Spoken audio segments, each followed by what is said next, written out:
The sun was setting over the quiet town of Ashford when James found himself clutching a plate of charred sausages that looked more like burnt offerings than food. It was one of those typical summer evenings, the kind where everyone in their circle gathers in someone's backyard, the smell of smoke mingling with laughter and the clinking of bottles. Tonight, that someone was their friend Matt, whose garden was filled with twinkling fairy lights and the faint hum of a playlist that was too cool for the sleepy town. James stood by the barbecue, desperately trying to salvage the last few sausages that had been left unattended too long. The grill hissed and spit, the coals glowing red beneath the blackened meat. He'd never been great at barbecues, but tonight it didn't matter. His mind was elsewhere, caught in the sharp, high-pitched laugh that floated from the patio table behind him. It was Sophie. That laugh. The kind of laugh you perform when you want to make sure everyone notices you. Loud, a little too rehearsed, dripping with the kind of drama that made James want to disappear under the deck. Sophie was perched on a weathered wooden bench with her usual clique. The ones who always gave James the kind of looks reserved for furniture or, worse, a coat rack. He almost felt invisible except when they needed a punchline. Then he heard his name. James actually brought me flowers last week. Just because, Sophie was saying, her voice carrying perfectly over the crackle of the fire. And he made me soup when I was sick. Honestly, Mark treats me better than you ever will. The you was unmistakably James. A chorus of cruel laughter erupted around her. It wasn't the kind of laughter that invited you in. It was that cold, dismissive cackle that said, "We all know the truth, and we all agree." James didn't turn around. He didn't drop the tongs or throw the plate down. Instead, he stared at the sad, blackened sausages, and a strange calm settled over him.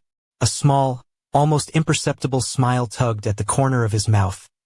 For months, he'd been cast as the jealous boyfriend, the guy who couldn't handle Sophie's friendship with Mark, her male best friend, the one who seemed to hover around her like a persistent shadow. Everyone said James was overreacting, that he was just insecure. But hearing those words, hearing the laughter, it was like a veil lifting. Suddenly, everything made sense. The problem wasn't jealousy. The problem was that James had been unknowingly thrown into a competition, a ridiculous, unwinnable contest, with the one guy who spent more time with Sophie than he did. Taking a deep breath, James carefully arranged the few salvageable sausages on the plate. Then, with a perfectly normal smile, he turned and walked calmly towards the table. "Mark sounds like a great guy," he said quietly, his voice steady as the laughter died away. Sophie's friends exchanged uncomfortable glances. Sophie's cheeks flushed, but she quickly masked it with a defensive, "He's a good friend." James nodded, grabbing a bottle of water from the cooler. "I think I've been a bit insecure about it," he admitted with a shrug. "You two have a special connection. I shouldn't get in the way." The look on Sophie's face was a mix of shock and triumph. She thought she'd won. That James had finally bowed out, accepted his role on the sidelines. What she didn't realize was that James wasn't surrendering. He was agreeing to the terms of a war she had just declared. A war he had no intention of losing. And so began James's plan to take control of the narrative, to turn the tables in a game he never wanted to play but was now determined to win. Because sometimes, the quietest moves make the loudest statements. Over the next few weeks, James perfected his new role as the cool, supportive boyfriend, and to everyone's surprise, especially Sophie's, it worked like a charm. Instead of sulking or snapping, he became the poster boy for understanding. The boyfriend who encouraged her to spend time with Mark, who never complained when they went out for dinner or coffee. "Oh, you're going out with Mark again? Awesome. Have a great time. Tell him I said hi," James would say with a grin that was just disarming enough to make Sophie's smug smile falter. It was almost comical how easily she dropped her guard. Mark, once a mere visitor, became a fixture in their lives. James would come home from work to find Mark sprawled on the sofa, casually munching on snacks from their kitchen, like some freeloading vampire with a taste for Sophie's attention and their groceries. Sophie would wave it away with casual excuses. "Mark had a rough day, so I invited him over. Mark was just passing by and brought us that new artisan coffee. Mark's just hanging out. No big deal." James played along, shaking Mark's hand with a polite smile before retreating to his home office, where he could overhear the laughter, the playful jabs, the way Sophie's hand would lightly tap Mark's arm. It was a show, he knew, one he was letting them rehearse in the spotlight. But behind the scenes, James was cataloging everything. How much he paid for rent, utilities, groceries. Every penny that kept their shared life ticking. How Mark's gifts were small, thoughtful tokens. A paperback novel, a packet of exotic tea, a tin of soup on a cold day. Sophie would flash those gifts at James like trophies. Isn't he the sweetest? James began to keep his own ledger. A spreadsheet that starkly contrasted his financial contributions against Mark's token gestures. It was ridiculous, but it was clarifying. And then came the perfect stage. Their friend group's annual Halloween party. The biggest event of the year in Ashford's social calendar, held at the sprawling country house of Sarah and Tom. James saw it as the ultimate setting for his plan to unfold. When Sophie mentioned she hadn't decided on a costume, James casually suggested they go as a famous couple, something that would force them to stick together. Sophie hesitated, then smirked. Actually, she said, Mark and I had this hilarious idea. I'd be an angel and he'd go as a devil. It's just a joke. James laughed, playing along. Brilliant. You two would kill it. I'll just go as a vampire or something. No big deal. She looked relieved, thinking she'd dodged a bullet. Little did she know, James had handed her the rope she was about to hang herself with. The perfect pairing of angel and devil, inseparable for the entire night. A few days before the party, James sent a secret message to Tom. He told him he was planning to propose to Sophie during the party, a complete fabrication, and asked if Tom's semi-professional photographer friend could discreetly capture the moment. Tom was thrilled and promised to help. Of course, there was no ring, no proposal. But there would be a photographer, and there would be a moment. When the night arrived, Sophie floated into the party dressed as an angel. A delicate white dress hugging her curves just enough to be tantalizing without crossing any lines, her halo slightly askew. Her blonde hair was pulled back in loose waves, a few strands framing her face. Mark was a striking contrast in a devil costume. Deep red shirt, black trousers, a pair of shiny plastic horns perched atop his tousled dark hair, and a mischievous grin that screamed trouble. James, meanwhile, was the quintessential vampire. A sleek black coat, pale makeup, and a hint of fake blood at the corner of his mouth. His role was clear. The predator ready to drain the life from their little act. For the first hour, James played the perfect detached boyfriend.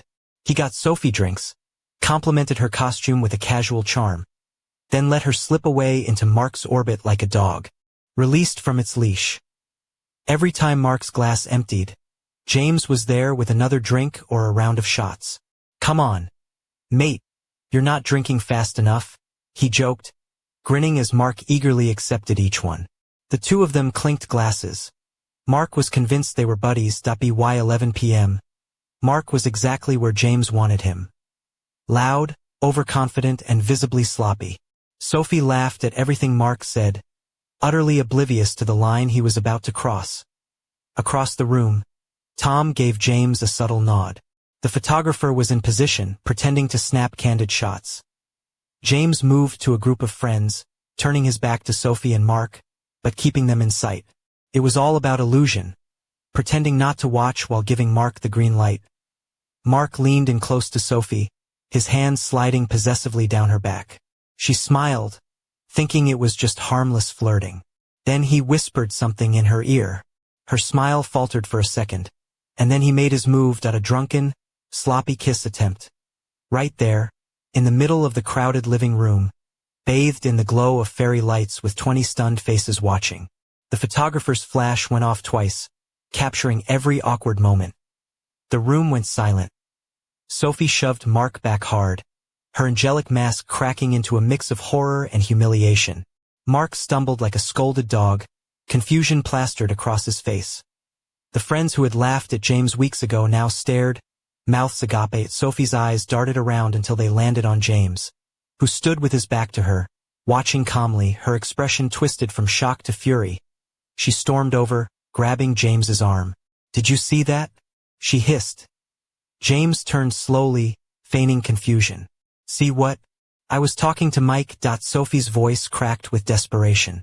Mark just tried to kiss me. In front of everyone. James glanced at Mark, now being sheepishly led away by a friend. Then back at Sophie. Wow, that's crazy. Is he drunk? Of course he's drunk. Sophie snapped. You were supposed to be with me. Where were you? James's voice dropped just low enough for the nearby friends to hear. I was giving you space. You've been with him all night.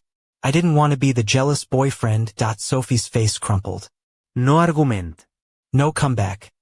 She tried to drag him out of the party, but James stood firm. That I'm not leaving, he said quietly. Tom and Sarah are my friends, and I'm not going to let this ruin their party. Sophie stared in disbelief, then stormed off, leaving James alone amid the murmurs and sideways glances. He stayed for another hour, chatting with everyone like nothing had happened. People approached, asking if he was okay. James just shrugged. Looks like Sophie's got some stuff to figure out with her friend. Driving home, his phone buzzed relentlessly with texts. Apologies. Accusations. Desperate pleas. James ignored them all. At their apartment. Sophie sat on the couch in the dark, still wearing her angel costume, halo crooked. She jumped up when he walked in. We need to talk, she said. Okay, James replied, flicking on the light. Let's talk.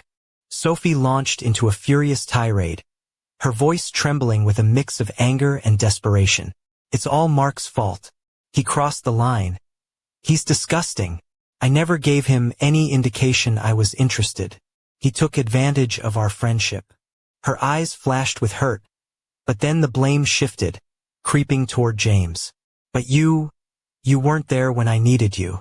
You let him get that drunk. You've been distant lately. You don't care. James said nothing, letting her words wash over him. When she finally ran out of steam, gasping for breath, he crossed the room slowly and picked up a single piece of mail resting on the counter. It was their lease renewal offer. I overheard you at the barbecue a month ago, James said softly, his voice steady but cold. The one where you told your friends Mark treats you better than I ever will. The one where they laughed. Color drained from Sophie's face. She looked like she'd been punched. That was just a joke. She stammered. That it didn't sound like a joke, James replied. It sounded like the truth. So I decided to test it. I gave you everything you thought you wanted, all the space, all the time with him, no jealousy from me. I wanted you to have the full Mark experience. Now you have. He set the letter down on the coffee table, sliding it toward her like a verdict. How did that better treatment feel? Sophie was speechless, her mouth opening and closing like a fish out of water. James pressed on, voice quiet but cutting. The proposal story I told Tom? Not real. I needed a photographer. I needed everyone to see what I already knew. That Mark isn't your friend. He's a guy waiting for a chance to steal his best mate's girlfriend. And you? You're the girl who loves the attention so much, you're willing to humiliate your own boyfriend for it. He crossed to the door and paused. The lease is up in 60 days. I've told the landlord I'm not renewing. I've already found a place for myself. So you've got 2 months to figure out where you're going to live. Maybe Mark has a spare room. You guys seem close. Sophie's voice dropped to a whisper, trembling with disbelief. You planned this. All of it. James shook his head. You planned on having a boyfriend to pay the bills and a best friend to give you all the attention. You just never planned on the two worlds colliding. Now they have. He walked into their bedroom and closed the door firmly behind him, leaving Sophie alone in the living room with the crumbling remains of her perfect little setup. The silence beyond the door was heavier than any argument. Outside, the quiet night air seemed to hum with the promise of consequences yet to come. The following weeks stretched out like a slow-motion unraveling. Ashford streets grew colder, and so did the apartment James once shared with Sophie. The atmosphere inside was thick with unspoken words and frozen glances. James slept on the couch, his new fortress of solitude, while Sophie retreated to the bedroom. Her angel costume long gone, but the halo of humiliation still perched invisibly on her shoulders. Sophie cycled through every stage of heartbreak and denial. At first, she tried to pretend nothing had happened, making small talk over breakfast, asking how James slept, attempting to spark conversations about their days. But James responded with monosyllables and distant nods. a masterclass in the gray rock technique. No emotional bait, no reaction to feed her need for drama. Meanwhile, the social fallout hit like a thunderclap. The photos from the Halloween party, those flashing captures of Mark's failed kiss and Sophie's shocked recoil, found their way onto social media. The photographer, oblivious to the brewing storm, had posted them as part of the party album. Within hours, the images spread like wildfire through their friend circle. Mark's social accounts vanished overnight. Deactivated, silent, ghosted. The guy who had been the charming devil was now a pariah. Sophie lost her number one source of attention and validation in an instant. Her so-called friends, the same ones who had laughed at James during that barbecue, suddenly found themselves in an awkward position. A few reached out to James, offering tentative apologies and admitting they hadn't seen the full picture. James accepted the apologies but kept his distance. Trust, once broken, is hard to rebuild. Sophie's next phase was desperation. She penned a long, tear-stained letter, full of promises and regrets. She claimed she'd been manipulated by Mark, that she'd taken James for granted, that she'd block Mark and seek help. Anything to fix the mess. James read it once, then slid it back under her door with a sticky note that read, "Too little, too late." As the days ticked down, James's new furniture arrived. A sleek sofa and a sturdy bed frame, symbols of his fresh start. Watching Sophie's face when the delivery men carried the sofa into the living room was priceless. A mix of disbelief and dawning reality. This was really happening. 2 weeks before the move-out date, Sophie's anger exploded. She cornered James in the cramped kitchen, her voice rising to a scream that rattled the windows. "You're a manipulative monster. You planned this whole thing. You ruined my life, my reputation, my friendships." James waited patiently until she ran out of steam, then replied calmly, "You humiliated me in front of your friends. You entertained another man for months. You broke the trust. All I did was hold up a mirror. If you don't like what you see, that's on you." The final week was a quiet surrender. Sophie packed her belongings with a half-hearted effort, the weight of failure pressing down on every box. She couldn't afford the rent on her own and had no choice but to call her parents, asking if she could move back into her childhood bedroom, the very room she'd boasted about leaving behind for the bright lights of the city. On moving day, James carried his last boxes to the truck. Sophie sat on a pile of her things, small and defeated. She looked up at him, voice barely audible. "Is there any chance? Any chance at all?" "No, Sophie," James said gently but firmly. "There isn't. You made your choice that night at the barbecue. It just took a while for the consequences to catch up." James drove away from the apartment, the peace in his new home a balm to his bruised spirit. He reconnected with old friends, the ones who had never been fans of Sophie's drama. Life felt simpler, quieter, better. He heard through the grapevine that Sophie was living an hour outside the city with her parents. Her friendship with Mark shattered beyond repair. Her old friends had mostly moved on, tired of the endless cycle of drama and victimhood. She spent her days complaining about how one night had ruined everything, never once acknowledging the months of disrespect that led to it. But the best part of it all? The clarity. James didn't have to shout or beg for respect. He simply stepped back, gave Sophie the stage she always wanted, and watched as the audience booed her off. She wanted to be treated better. Now she had to live with what better really meant. As James settled into the calm of his new life, his phone buzzed unexpectedly one evening. An unknown number flashed on the screen. The message was brief, chilling. "Not everything is as it seems.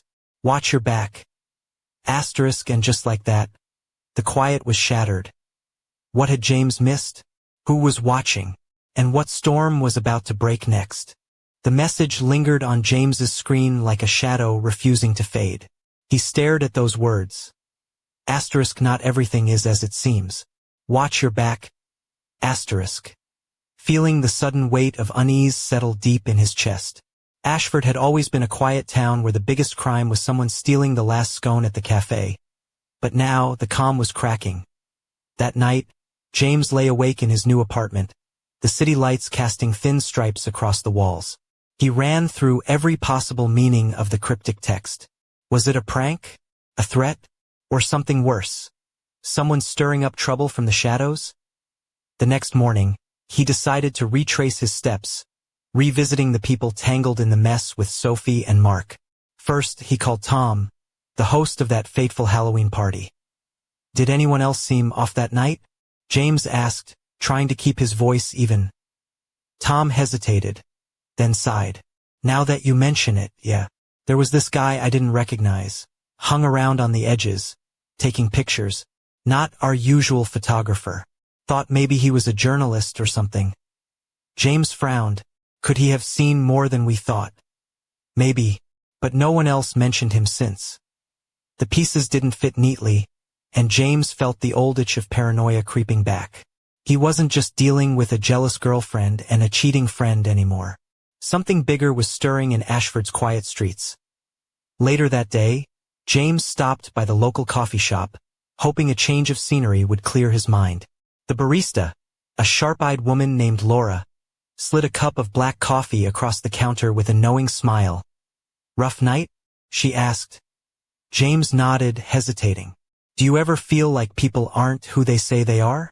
Like there's some secret you're not supposed to know?" Laura laughed softly, tucking a strand of auburn hair behind her ear. "Welcome to Ashford. Everyone's got a story. Some just hide their skeletons better." Her words echoed in James's mind as he left the cafe, the afternoon sun warming his face but doing little to thaw the chill inside. Back at his apartment, James pulled out his laptop and began digging. Social media profiles, old messages, photos from that night. The stranger with the camera wasn't listed in any friend group or social circle. Whoever he was, he had vanished as quickly as he appeared. A sudden knock at the door jolted him. Heart pounding, James opened it to find a plain envelope on the welcome mat. No name, no return address. Inside was a single photograph, the exact moment Mark leaned in to kiss Sophie, but with something new. A shadowy figure lurking just beyond the frame, watching with cold eyes. James swallowed hard, realization sinking in. The game wasn't over. It had only just begun.